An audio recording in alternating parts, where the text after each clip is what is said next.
ద్వితీయోపదేశ కాండము 7వ అధ్యాయం 8వ వచనం మనం చదువుదాం. The book of Deuteronomy chapter 7 and verse 8. దానిలో ఈ మాట ఇలా రాయబడి ఉంది. అయితే యెహోవా మిమ్మును ప్రేమించువాడు గనుకను తాను మీ తల్లిదండ్రులకు చేసిన ప్రమాణము నెరవేర్చువాడు గనుకను యెహోవా బాహుబలము చేత మిమ్మును నడిపించి దాసుల గృహములో నుండి ఐగుప్తు రాజైన ఫరో చేతిలో నుండి మిమ్మును విడిపిస్తాడు. జాగ్రత్తగా గమనించండి, దేవుడు మిమ్మల్ని విడిపిస్తాడు. ఎందుకో తెలుసా? ఆయన తన ప్రమాణమును ఏం చేస్తాడట? ఆయన నెరవేరుస్తాడు.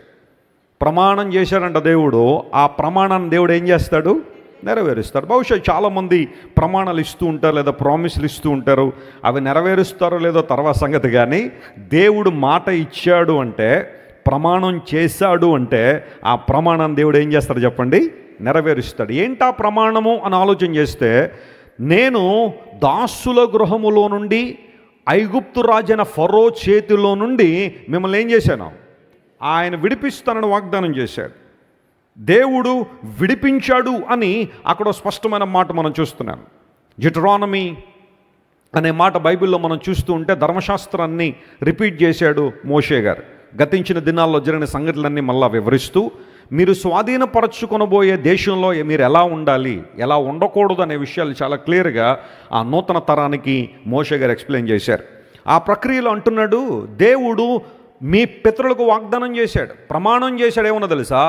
దాసుల గృహంలో నుండి, ఫరో చేతిలో నుండి మిమ్మల్ని విడిపిస్తానని వాగ్దానం చేశాడు. ప్రైజ్ ది లార్డ్, హల్లెలూయా. ఈరోజు దేవుడు తన ప్రమాణాన్ని ఏ విధానంలో మన జీవితంలో నెరవేర్చబోతున్నాడంటే, మనకు విడుదల దయచేయడం ద్వారా తన ప్రమాణాన్ని దేవుడు ఏం చేస్తాడు? నెరవేరుస్తాడు. యేసుక్రీస్తు ప్రభువును ఆశ్రయించిన వారు, ఆయన దగ్గరకు వచ్చిన వారు ఇక బంధకాల్లో బ్రతకాల్సిన అవసరం లేదు, బంధకాల్లో జీవించాల్సిన అవసరం లేదు. ప్రతి బంధకము, ప్రతి కాడి యేసు నామంలో ఏమైపోతుంది? త్రెంచివేయబడుతుంది మరియు విరగొట్టబడుతుందని లేఖనాలు సెలవిస్తున్న రీతిగా నా జీవితంలో దాసుల గృహంలో మనల్ని విడిపించే సామర్థ్యం కలిగిన వాడు. ఎందుకోసం అంటే దేవుడు ప్రమాణం చేశాడు అనే మాట ఉంది. ఎక్కడ చేశాడు ప్రమాణం? ఎక్కడుంది ఈ వాగ్దానాన్ని పరిశీలన చేస్తే, ఆదికాండం 15వ అధ్యాయం 14వ వచనం దగ్గరికి వస్తే, అబ్రహాముతో దేవుడి వాగ్దానం చేశాడు. చూడండి, అబ్రహాముతో దేవుడు చేసిన వాగ్దానం అక్కడ మనం చూస్తున్నాం. వారు 400 ఏండ్లు, ఆదికాండం 15వ అధ్యాయంలో అబ్రహాంతో మాట్లాడుతున్న 400 సంవత్సరాల క్రితం ఈ సంఘటన జరుగుతుంది. అక్కడ మాట్లాడుతూ అన్నాడు, వారు 400 సంవత్సరములు వీరిని ఏం చేస్తారు? శ్రమ పెడతారు. వీరు ఎవరికి దాసులవుతారో ఆ జనానికి నేనే తీర్పు తీరుస్తాను. తరువాత వారు మిక్కిలి ఆస్తితో ఏం చేస్తారు? బయలుదేరి వస్తారు. ఈ ప్రమాణాన్ని దేవుడు అబ్రహాంతో ఎప్పుడు చేశాడో తెలుసా? మోషే గారు ఈ విషయాన్ని ఎత్తి మాట్లాడక మునుపు 400 సంవత్సరాల క్రితం దేవుడు మాట్లాడు అబ్రహాముతో. అబ్రహాము, నేను నీకు కేడముగా ఉన్నాను, నీ బహుమానాన్ని అత్యధికం చేస్తానని ఆదికాండం 15వ అధ్యాయం ప్రారంభంలో మనం చూస్తే, అక్కడ దేవునికి అబ్రహాముకి చిన్న కాన్వర్జేషన్ జరిగింది, ఒక డైలాగ్ జరిగింది. అలా మాట్లాడిన తర్వాత ఒక అద్భుతమైన సంఘటన, మీరు ఆదికాండం 15వ అధ్యాయాన్ని జాగ్రత్తగా ధ్యానం చేయగలిగితే, ఒక మాటలో చెప్పాలంటే ఒక ఆధ్యాత్మికమైన సంచలనం అక్కడ మనం చూస్తాం.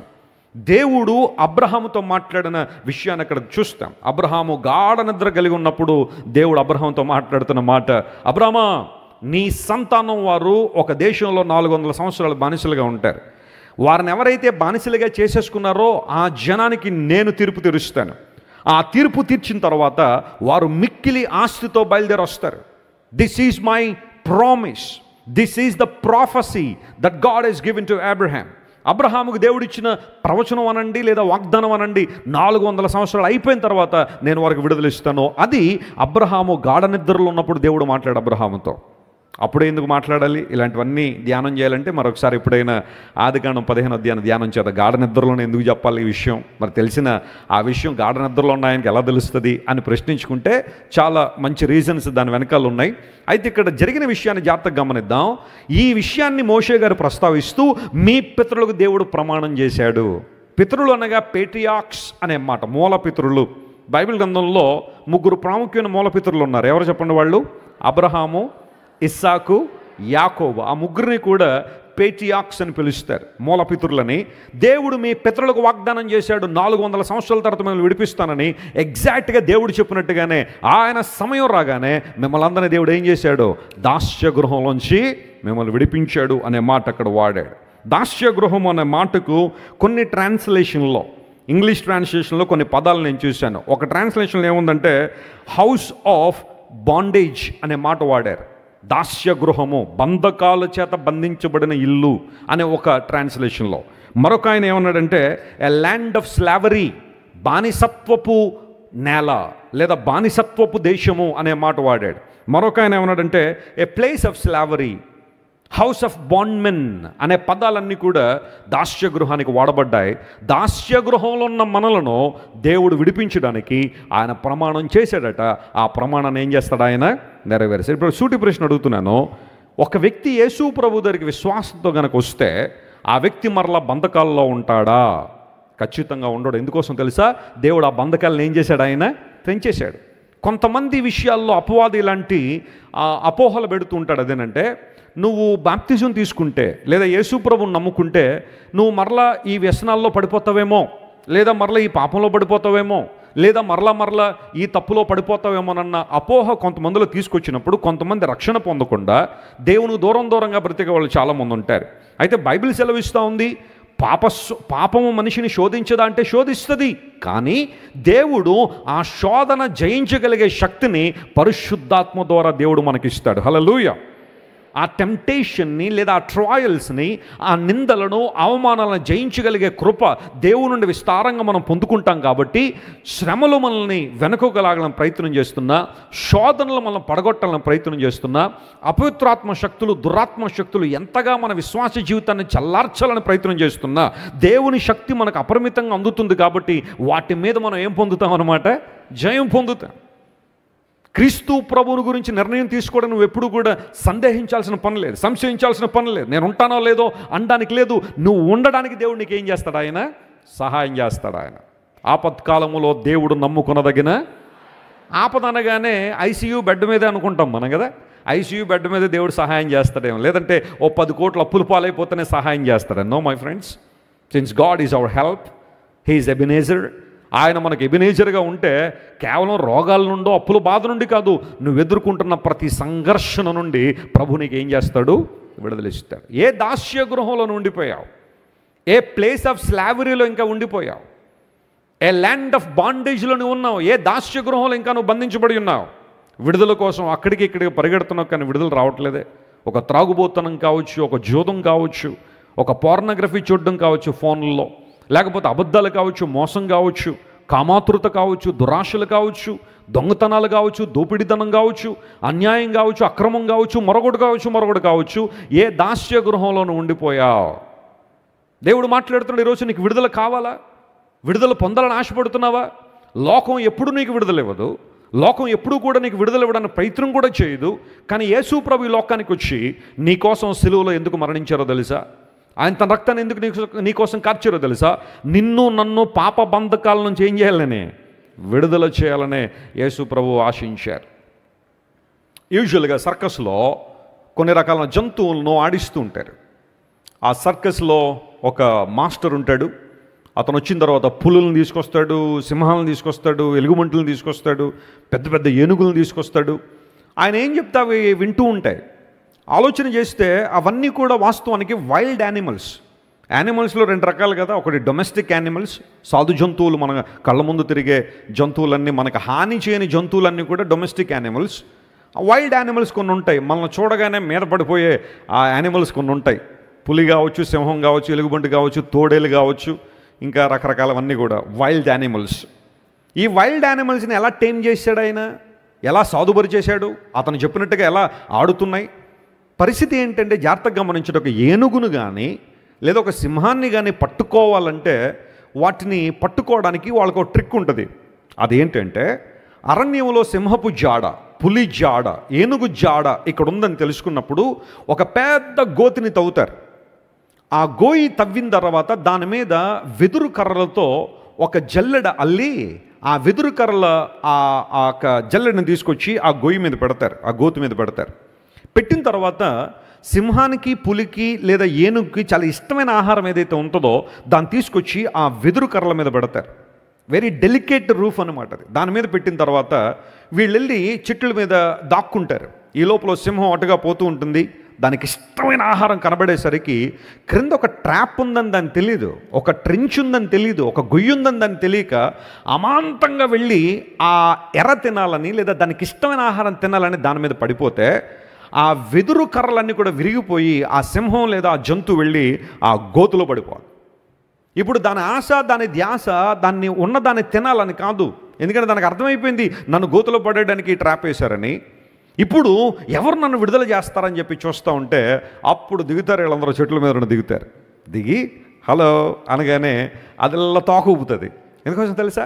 నేను వీళ్ళకి లోబడితే నన్ను ఎక్కడ తీసుకొస్తారనమాట, పైకి తీసుకొస్తారని. అక్కడి నుంచి ట్రైనింగ్ స్టార్ట్ అయిపోద్ది. సిట్ అంటే కూర్చుంటుంది, స్టాండ్ అంటే నిలబడుతుంది, గిర్రుని తిరిగంటే తిరుగుతుంది. ఇంకా ఏం చెప్పినా చేస్తే ఎందుకోసం తెలుసా? 3-4 రోజులు దానికి నీళ్లు కానీ ఆహారం కానీ పెట్టకుండా భయంకరంగా మార్చి వారి మాటలు వినేలా ఆకర్షించుకుంటారు. ఆ తర్వాత ఇంక ఇది మనకు లోబడిపోయింది అన్నప్పుడు దాన్ని బయటికి తీసి దాని మెడలో ఒక చిన్న తాడు కట్టి మొత్తం ఊర్లని తిప్పి సర్కస్లో తీసుకెళ్తూ ఉంటారు. వాస్తవానికి అది చాలా బలమైన జంతువే. అలాంటి వాళ్ళు 10 మంది కావచ్చు, 20 మంది కావచ్చు, ఎంతమంది వచ్చినా చాలా సునాయాసంగా వారిని జయించగలిగే జంతువే. కానీ దాన్ని ట్రాప్ చేసి దాన్ని బలహీనపరిచి మానసికంగా వీక్ చేసి దాన్ని ఇష్టం వచ్చినట్టు ఆడిస్తూ ఉన్నారు. జాగ్రత్త గమనించిన పిల్లరా, అపవాది చేస్తున్న పని కూడా ఇది కదా.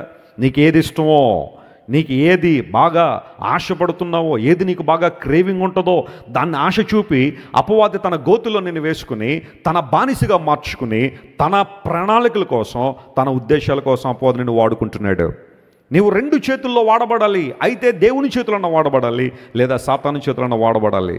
సాతాను అనేక మందిని రకరకాల ఆకర్షణలు చూపి ఆ ఆకర్షణ వెనకలో పెద్ద గొయ్యి దవ్వి నేను దానిలో పడేసి తనకిష్టానుసారం వాడుకుంటున్నాడు. ఇంకెంతకాలం బంధకాల్లో ఉంటావు?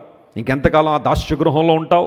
దేవుడిని పిలుస్తున్నాడు, ఈరోజు నువ్వు రావాలా ఆ దాస్య గృహంలో నుండి, ఐగుప్తు రాజైన ఫరో చేతిలో నుండి. కారణం ఫరో చెయ్యి ఎంత బలమైన చెయ్యి అంటే అన్ని లక్షల మంది ఇశ్రాయేలు ప్రజల్ని అమాంతం బాధిస్తూ ఉన్నాడు, వేధిస్తూ ఉన్నాడు.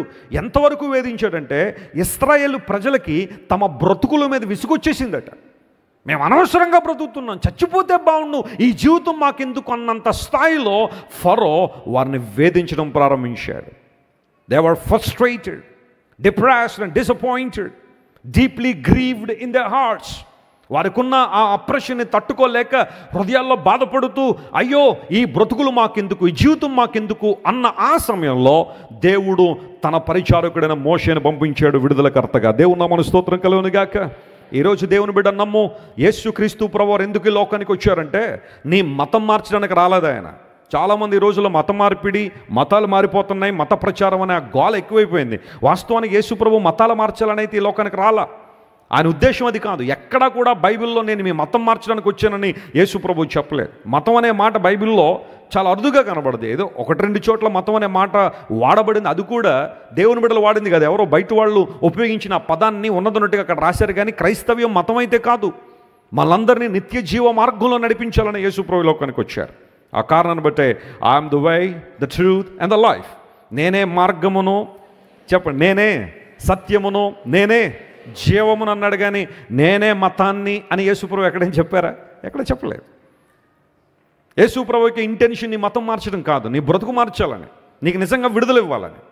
రాజమండ్రి దగ్గరలోనే కోరుకొండ అనే ప్రాంతం ఉంది. అక్కడ కెమికల్ ఇంజనీర్ ఉండేవాడు ఒక ఆయన.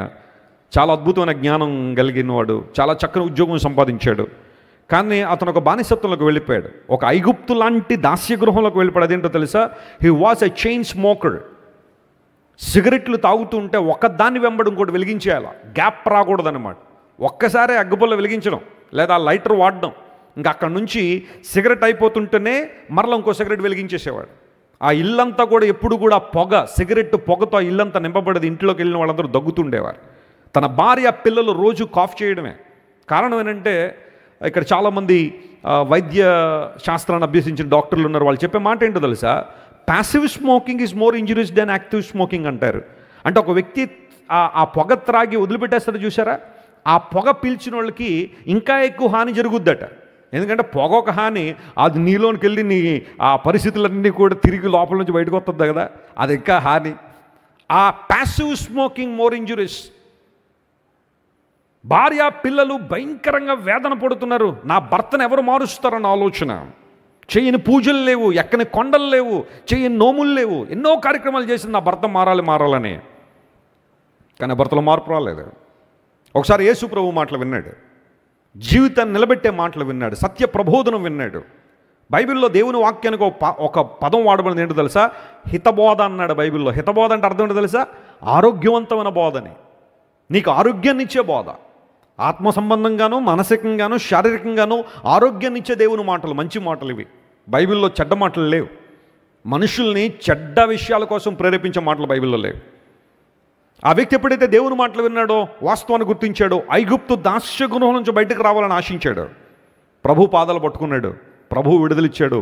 ఈ రోజున అతని సాక్ష్యం ఎంత గొప్పగా ఉంటుందంటే, ఎవరైనా పొగ త్రాగుతుంటే వారి ప్రక్కన కూడా నిలబడలేడు. గట్టిగా చప్పట్లు కొట్టి దేవుని మహిమపరచండి. What a wonderful deliverance. దేవుడిచ్చిన విడుదల ఎంత గొప్పది. బహుశా అతని జీవితంలో అది ఒక సమస్య అయి ఉండొచ్చు, నీ జీవితంలో మరొకటి ఉండొచ్చు. నీ జీవితంలో మరొకటి ఉండొచ్చు. ఒక రాంగ్ థింకింగ్ అయి ఉండొచ్చు, ఒక రాంగ్ యాటిట్యూడ్ అయి ఉండొచ్చు, ఒక గర్వ జీవితం అయి ఉండొచ్చు, ఒక అహంభావం అయి ఉండొచ్చు. తోటి సంఘ విశ్వాసులను ప్రేమించలేని, సన్మానించలేని దుర్బుద్ధి బహుశా నీలో ఉండుండొచ్చు. సేవకులను ఇబ్బందికరంగా మాట్లాడే ఆ వదరబోతులు ఉంటారు కొంతమంది, చూశారు? అలాంటి మనసు బహుశా నీలో ఉండుండొచ్చు. నోటికి ఎంత వస్తే అంత మాట్లాడాలని ఆలోచన, పుకార్లు పుట్టించడం కావచ్చు, వాటిని పనిగట్టుకుని ఎవరో జాబ్ ఇచ్చినట్టుగా స్ప్రెడ్ చేయడం కావచ్చు. ఇలాంటివన్నీ దుర్లక్షణాలు నీలో పెట్టుకుని దేవుని ఆరాధించాలని ఆశపడుతున్న నీ ఆరాధన నిజంగా దేవుని దగ్గరికి వెళ్తుందా? ప్రభు మాట్లాడుతున్నాడు, you have to be delivered, you have to be relieved. నువ్వు విడుదల పొందాలి, నువ్వు దాని నుండి బయటకు రావాలి.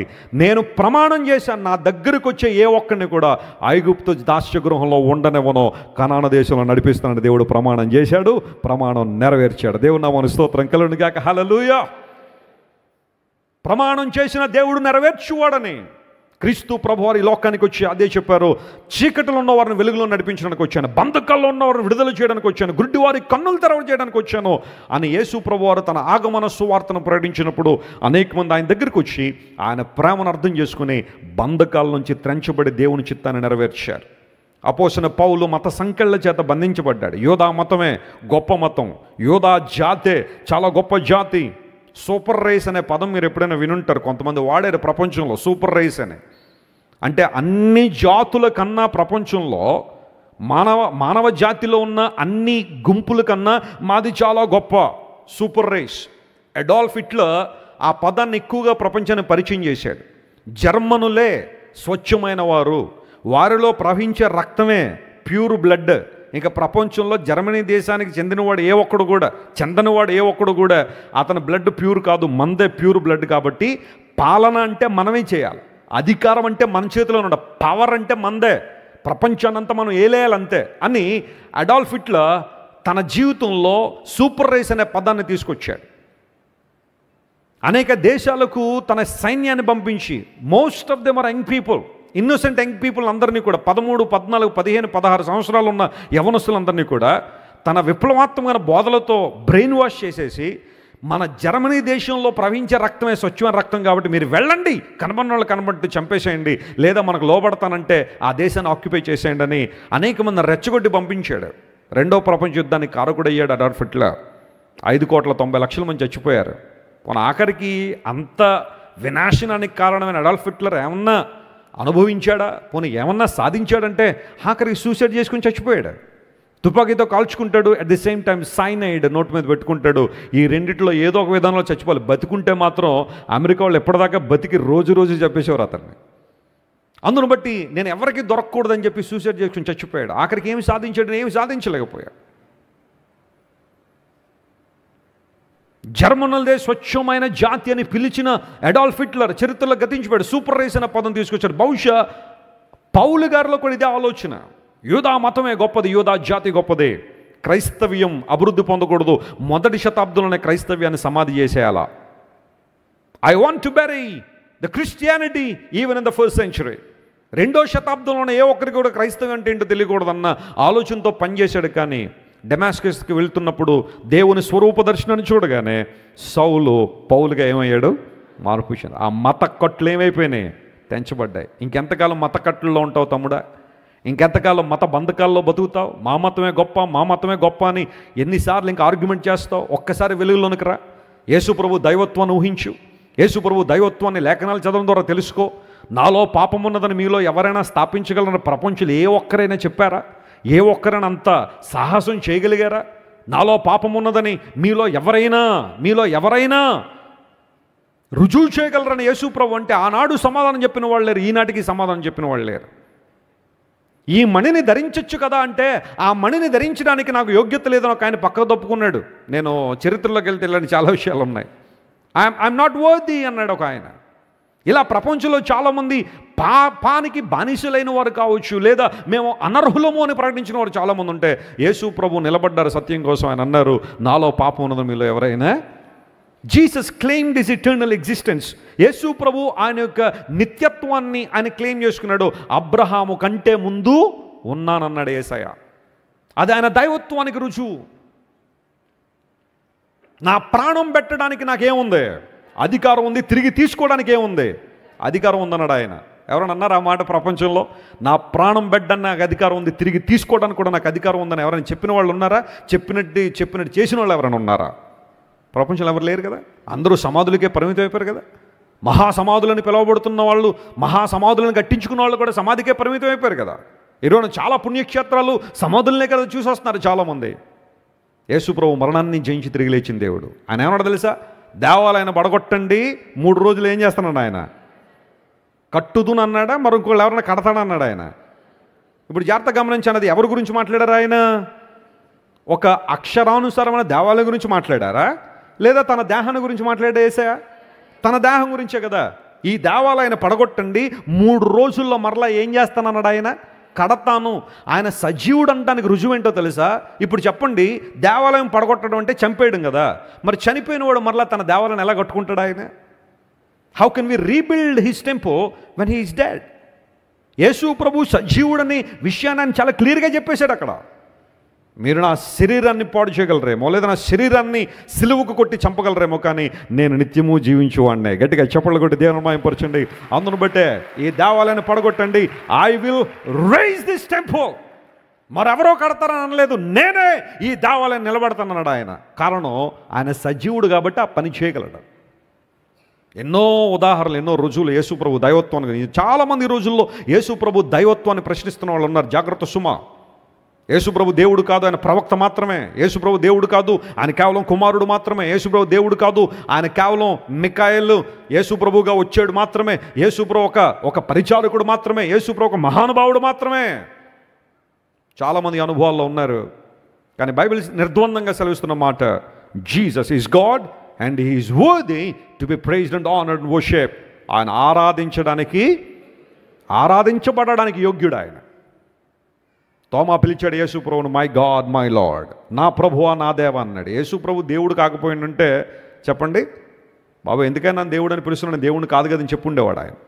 ఇప్పుడు ఎవరైనా మీ దగ్గరికి వచ్చి ప్రధానమంత్రి గారు అంటే మీరు ఏమంటారు? నేను కాదంటారు కదా. మీరు ఎందుకంటే మీరు కాదు కాబట్టి ప్రధానమంత్రి గారు కాదంటారు కదా. యేసు ప్రభు దేవుడు కాబట్టే తోమా చెప్పిన మాటను యాక్సెప్ట్ చేశాడు ఆయన. Jesus accepted his divinity. ఇలా ఎన్నో మాటలు యేసు ప్రభు దైవత్వం గురించి బైబిల్లో రాయబడ్డాయి. మత కట్లు తెంపబడ్డాయి. సౌలు బంధకాల చేత బంధించబడి ఉన్నాడు. దేవుడు దాస్య గృహం నుంచి విడుదల చేసి స్వేచ్ఛ స్వాతంత్రాలతో పౌలను నింపి ఆయన సువార్తను వెదజల్లే ఒక అద్భుతమైన సేవకునిగా దేవుడు ఏర్పాటు చేసుకున్నాడు. My friend, my God is worthy and he accomplishes his purpose in delivering you from the land of bondage, the land of slavery and the house of bondmen. ఒక దాస్య గృహం నుంచి విడిపించడానికి దేవుడు ప్రమాణం చేశాడు. ఆయన దగ్గరికి వచ్చే ప్రతి ఒక్కరి జీవితంలో ఆ ప్రమాణాన్ని ఏం చేస్తాడు? నెరవేరుస్తాడు.